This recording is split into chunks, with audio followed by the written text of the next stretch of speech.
Good morning, YouTube. All right, the weather is pretty gross, and so we're going to spend all of today in the kitchen where it's warm and toasty. And one of my favorite things is to knock out some hot honey. You can't get it anywhere better than right here in Tennessee. Let me show you how to make it. All right, we are starting with a cup of honey. And you can use, just about anything that you want. I prefer wildflower honey when you can find it. And we're going to keep this on low. You're not bringing it to a boil. You don't want it to get super high. You just really want to warm that honey all the way through so that the ingredients that we're about to pop in here are going to really release their flavors and aromas. So we keep the heat pretty low. All right, so you can also adjust this however you like it, by the way. Really, the only thing that is required, some kind of chili. I have red pepper flakes. It's about 2 teaspoons. This is a spicy batch of hot honey. You can cut that in half, no problem. I like it hot though. All right, half a teaspoon of smoked paprika. This will loosen up as it gets warm. But you don't want to boil it hard. For one thing, you will burn everything in there very easily. Honey is sugar, and sugar scorches easily.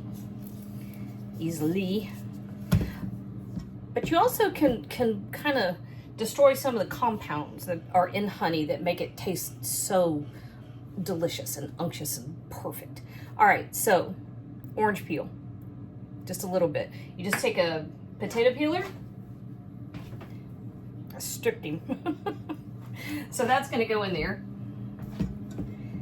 And when we're done with this, you can do one of two things. If you want to, you can strain it. You don't have to. I'm also putting in 3 sprigs of fresh thyme. That just brings those beautiful floral notes kind of to the forefront.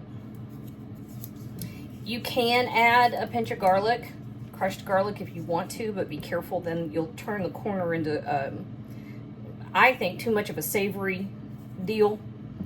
But look here, so that's all we're doing. All right, so we're gonna bring this up in temperature just till it's nice and warm, and all of those beautiful compounds from the orange peel, the thyme, the chili flake, all of those things are going to really go to work in our honey to produce something quite magical. All right, that's it. I'm gonna sit here, let it be warm. Don't let it boil. Let's give it 10 minutes. I had to come over here because this hit the 10-minute timer and I splashed some on the stove.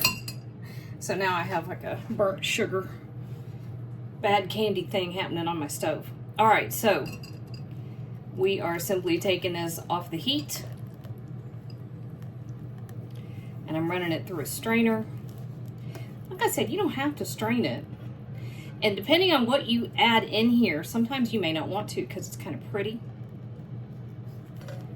But I am straining it this time. And the final thing that I'm going to do is add just a little bit of apple cider vinegar.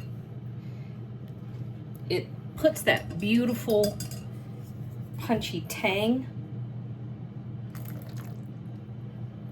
It's a teaspoon, I guess.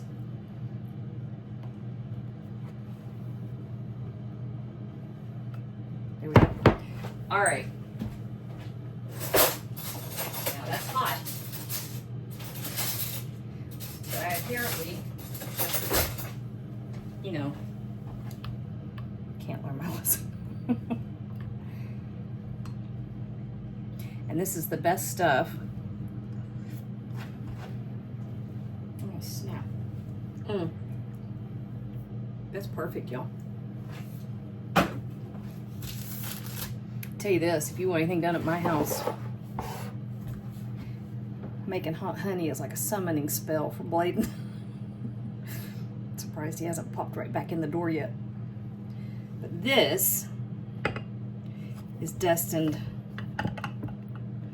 for a lovely batch caramelized roasted Brussels. But you can also drizzle that on fried catfish, fried chicken. You can just about drink it from the teacup. I mean, that's some good stuff. All right, there you go. That's how you make the real, honest to goodness, Tennessee hot honey.